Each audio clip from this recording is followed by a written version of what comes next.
You are listening to the Get Global podcast, a weekly journey into the international business landscape with leaders, knowers, and doers from around the world who share their stories and insights on the issues that matter most. Get Global brings you the best to help you thrive in foreign markets.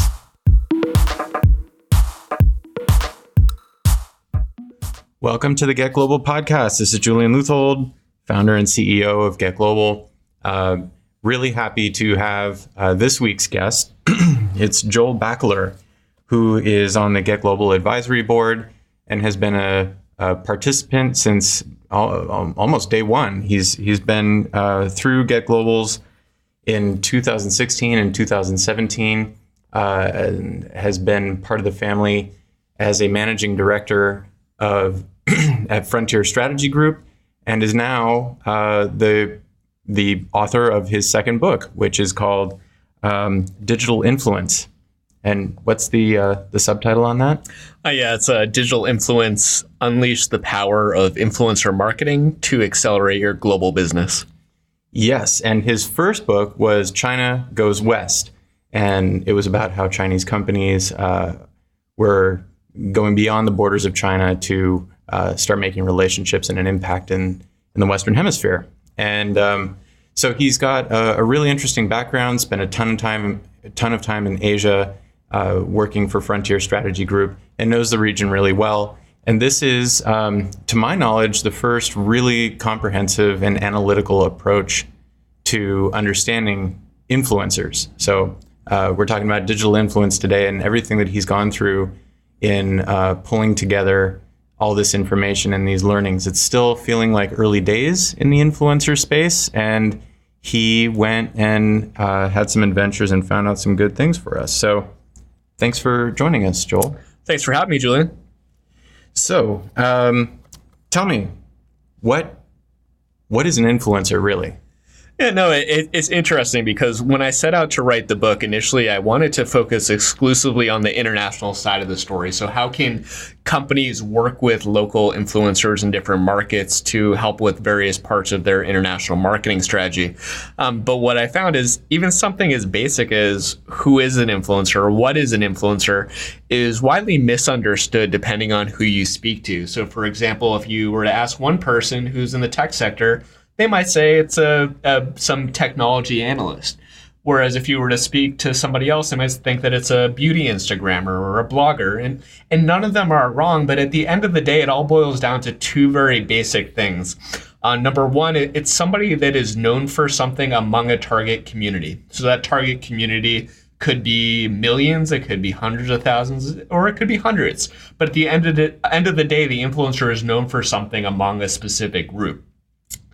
The second is the influencer can influence the actions of those target community members. So it's not just having a bunch of people following you, it's being known on a specific topic and then having a group then take action based on your advice on that topic. And so that's something that I try to make really clear in the book because, again, even the most basic terms like what is an influencer are widely misunderstood or understood in different ways by different people. And so what is not an influencer, or who is thought to be an influencer but actually is not? Well, I think it just depends on, again, who you ask and what their context is. I think overall there's a lot of perceptions that people who just have a lot of followers without any regard for who these people are. Are they fake followers? Are they bots? Is the engagement real? Is it fake? And then a lot of times it'll be essentially people who are kind of positioning themselves as lifestyle influencers. So generally good-looking people who take pictures of themselves doing interesting things or take videos of themselves doing interesting things. But at the end of the day, they're not really experts in anything. They're not really known for anything. And so they just have an audience. And that audience could be a consistent group, but most of the time they're a wide variety of people that just are interested in their life, but don't really turn to them as an expert or an advisor on a specific topic. So they don't really have any influence. They just have people that are kind of intrigued by what they are and how they live their lifestyle. So you're using words like advisor and expert and words like those. But what about like beauty bloggers and people on YouTube who open toys? those are like, how does that fit into the whole scheme? No, completely. Because if you were to look at a beauty YouTuber, for example, I mean, if you go back to the definition I just shared, they're known for something. They're known for their expertise on beauty. So as they produce their makeup tutorials and they develop a large subscriber base of themselves producing this type of content, they become known from those target among their community as an expert on that. And so what happens is they introduce new products, or as they introduce new techniques, or demonstrate new ways to do different routines, these are all things that their audience is learning from and what they're turning to them for. And so even though they might not be an expert in the way that maybe an artificial intelligence expert might be for a business to business company, they're still very much an expert and a subject matter expert on the topic of beauty or on the topic of toys or education. It really goes across the board. It just depends on what they build their audience around and what their audience knows them for and turns to them for advice on. Cool. So, but you're also using certain other phrases and ideas that I think are probably pretty important to a lot of, basically everybody. I mean, there's B2B influencers, B2G, business to government folks. Why is it mostly thought of as a consumer-oriented thing rather than an everybody kind of thing? And not to sound like a broken record, Julian, but it does just go back to the definitions and how people are thinking about this, because too much of what comes into people's minds when they hear influencer marketing is one of these lifestyle influencers that we just talked about, posting a photo or a video, maybe promoting a brand like a new product without really taking a chance to think like, are they actually known for that? And is that product something that their audience would actually go to them for advice? But if you were to think about how influencer marketing works in different industries, again, it goes down to who has the mind share and control of the audience that you want to get in front of, and how can you work with them in a way that really, just makes sense. So from a business to business perspective, I spoke to a number of technology firms, and what you see, especially with these higher cost technology solutions, so think about the products from a company like SAP or Microsoft, or like from a Chinese company, for example, Huawei. These companies produce solutions that are hundreds of thousands, if not millions of dollars. And so for their salespeople to go in front of their target buyers on a consistent basis with just the same message of, is the timing right to purchase our solution, it's not going to work, or it's not very effective. And so the way that influencers can come into this story is that they can actually help educate. And so I spoke to a lot of these companies that have these influencer networks. And what they do is they bring them into events, they participate in webinars, they co-develop white papers. And these experts all of a sudden are driving conversations around the solutions and why that company is producing one of the better ones out there, if that's their assessment. And so the end result is the end customers will both learn about the solution, and then it will also help make sure that when the time is right for them to buy, when they're deciding whether to buy from SAP or from another vendor, they'll make the purchase based on what they've learned over the course of the last 12 or 18 months. And it also helps in the B2B world, because generally there's more than just one decision maker, so it helps with educating a wider audience of potential buyers within a company. So you went and heard a lot of stories. You talked to a lot of people in making this book, and writing this book rather. And tell me some of the more creative uses that that you saw along the way. Like, what really surprised you in, say, the consumer space? Yeah, well, I think there's a lot of stories. I mean, I think it's important for companies to think about the different ways that you can work with influencers. It's not just about promoting the latest product. There are companies that, again, build these influencer networks that help them with kind of their corporate reputation, as these influencers are developing information that helps promote the broader initiatives of these companies. There's other companies I spoke to that work with influencers to help get product feedback or help with product innovation. Because if you think about it, an influencer really understands your target audience because they're in constant engagement with the people that you want buying your product. So if you are able to collaborate with somebody that really gets what you're trying to do, you can get insights that are invaluable for your new products or your next generation of product lines, for example. From an example, I guess, of a good campaign that I saw, it was actually, I had a conversation with the chief marketing officer of Lenovo. And I spoke to him about a campaign that they rolled out on a global basis when they were releasing a new tablet device that it wasn't quite computer or wasn't quite tablet. It was kind of something that it was a new category that they couldn't really fit. It wasn't actually a round peg in a round hole, for example. And so what they did is they worked with influencers in the US, in India, and in Russia, and they came up with a hashtag that they found online called Good Weird. And it was used to describe something that was good, but in a weird way, which is what they kind of thought fit this kind of obscure product that they were releasing into the marketplace. So they worked with these influencers. They didn't pay them money, but what they did do is they gave them resources to produce really high quality video content. So they gave them the equipment, they gave them the teams, everything that they would need to produce a really high quality video.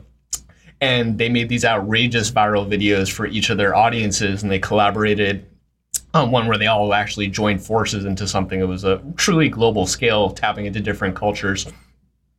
So what ended up happening was it didn't just result in lots of product sales and awareness in those key markets where the influencers were based, but it also had ripple effects where, because their audiences were based in different countries, it led to a market like, for example, Pakistan became a top-selling market for them, just because it wasn't something they could have planned for, but it was the natural result of just the organic reach that those influencers had. So that was an example, I think, of a really interesting and creative way to work with influencers in different countries to have a big impact with a global launch.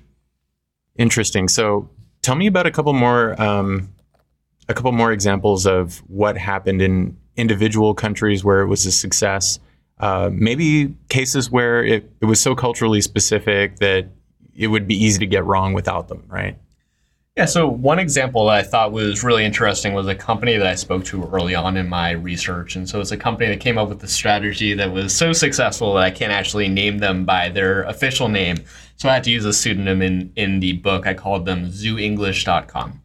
So Zoo English is a California-based online education company that has a product that teaches elementary school students different topics, but they were about to release an English education version for a Chinese audience, but they didn't actually have an office in China.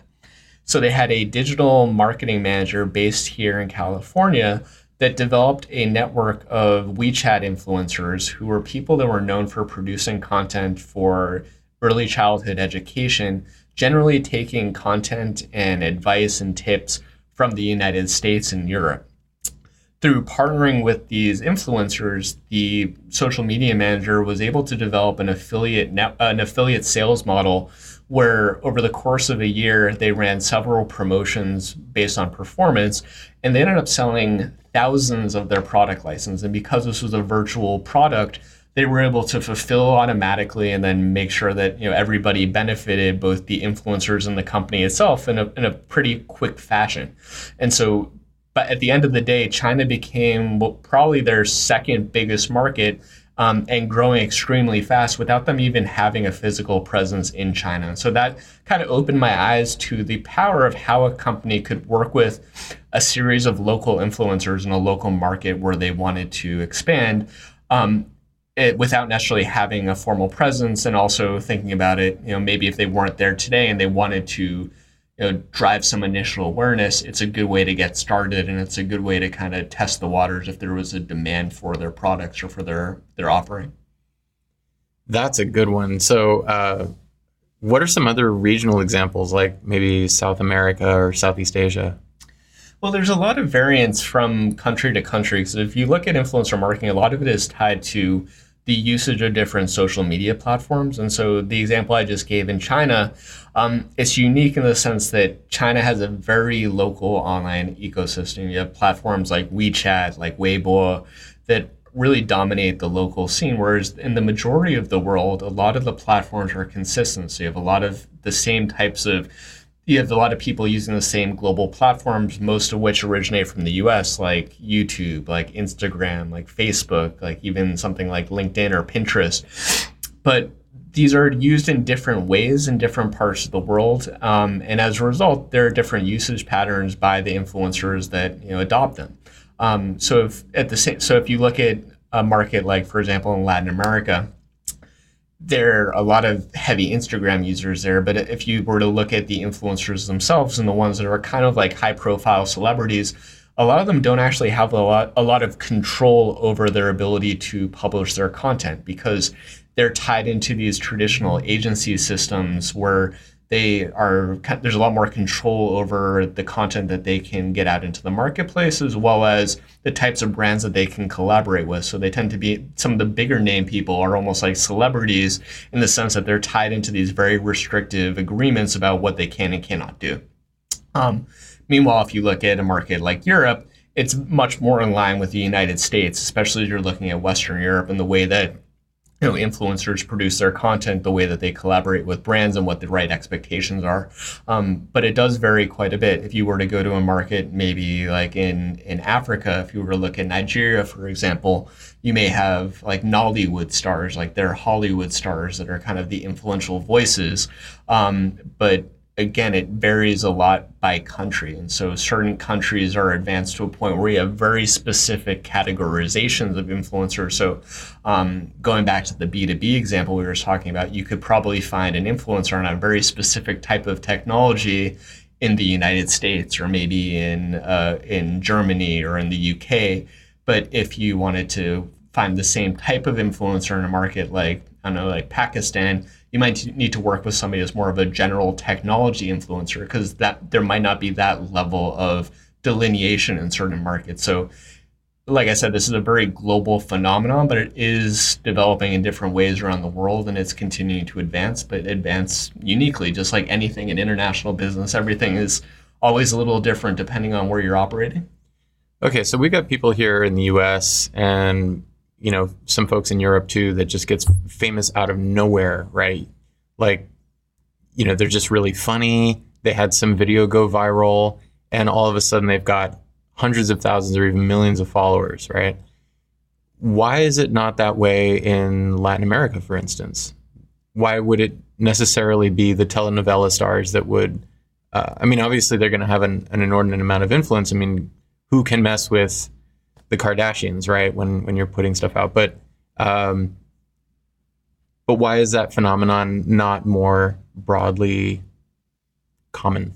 I think it does happen. If you were to look at the Latin America example I just gave, that's not to say that there isn't this kind of potential for viral fame. This does happen. That was just kind of, if you're looking at the levels of influence in terms of the people who are more almost at your celebrity type status, they may fit in a bucket like that.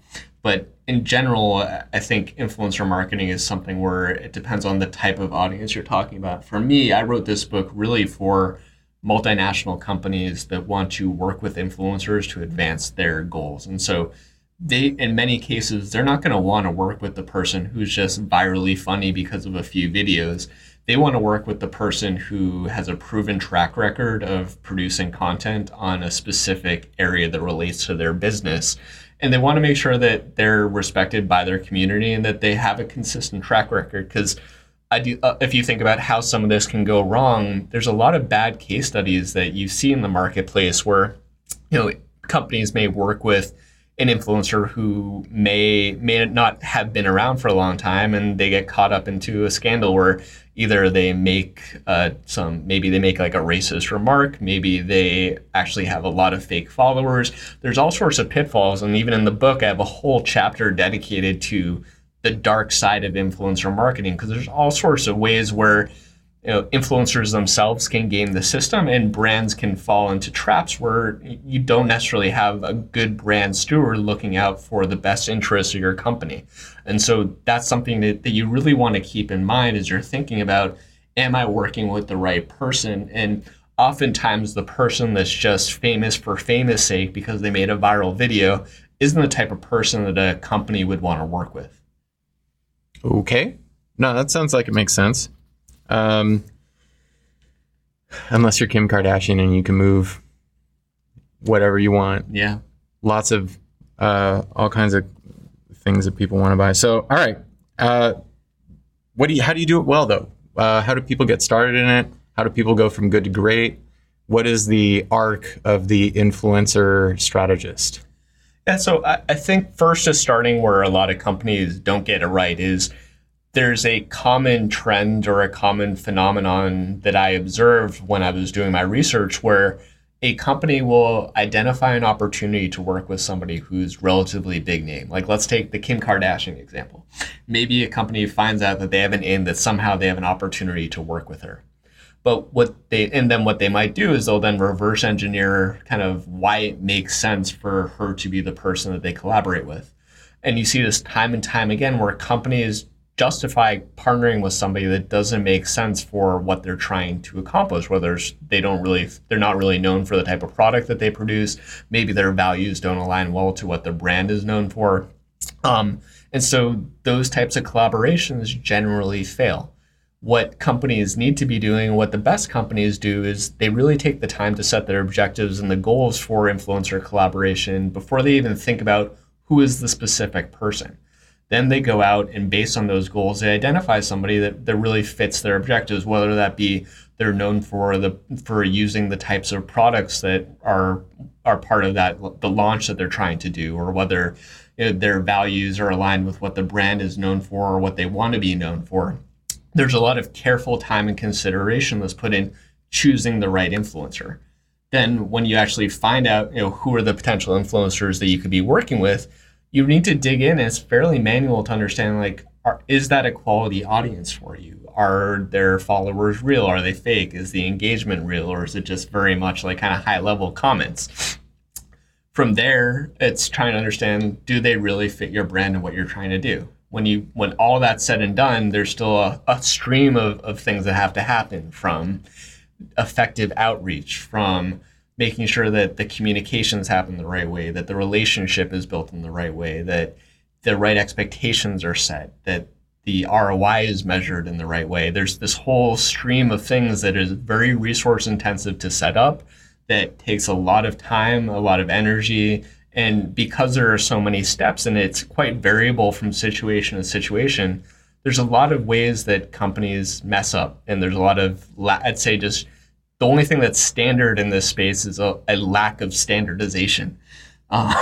So there's a lot that can be learned. And I hope that as companies get more experience collaborating with influencers, you'll see more and more best practices emerge. But there's a lot of experimenting happening. And as a result, there's a lot of things that just don't work as smoothly as they should. And so in certain situations, maybe an agency can help and kind of be that buffer between the influencer and the brand. But at the end of the day, brands should be interfacing directly with their influencers, because it doesn't matter whether it's a PR company or a company representative, the influencer will always be looking at that person as a representative and an extension of the brand itself. And so rather than have somebody in between, it's going to be better for the brand to manage those relationships directly. It's just in many cases that isn't always feasible. So you're working with people, and there are two sides of that equation. And it sounds like this whole process is much more art than science. How much more in the direction of science could you see this get? Well, I think what do you think of marketplaces, like all these things that have popped up to sort of make it make it more science? Yeah, I think like you're right. On one hand, on one end of the spectrum, you have the brand. On the other end, you have the influencer, and then in between, there are all these different intermediaries that are out there that have emerged over in recent years. And I profiled many of these in the book, where you have agencies. Some of these agencies are part of traditional PR firms. Some of them are dedicated to specific types of influencers. So maybe it's a fashion influencer agency or a beauty influencer agency. Then there are marketplaces. And marketplaces, I've heard mixed things, because oftentimes influencers sign up on a non-exclusive basis, and the quality of the people and the ability of them to facilitate these interactions really are quite variable. And then at the other end, you also have these players that are more technology-driven companies. So companies that position themselves what they call influencer relationship management software, similar to like a Salesforce, but for influencers, or ones that help with just general database influencer identification. I think those can be very helpful if you think about getting a baseline for where are some influencers that you can take that next step analysis to see if they're the right person to work with. And then after you have identified them, you've had successful collaborations, you probably do want to have something like this influencer relationship management or IRM system to be able to keep tabs on them and manage those relationships over time. Because this is so time intensive and resource intensive, and it is more art than science in many cases, when you do find people that you can collaborate well with, you want to hang on to those relationships, you want to nurture them, and you want to build those over time, over the long term, because to just have somebody good like that disappear, it's several hours, if not weeks and maybe months of collaboration and work and energy that's gone into that. So there are a lot of these intermediaries, and I wouldn't say there are good ones and bad ones, but it just depends on what the company needs them for. I think there are very good solutions for baseline identification. So getting a general sense of who is known for certain things, and then being able to then manually start digging into their background a bit more. And then I think there are good solutions for keeping track of the people and the interactions that you have with those influencers.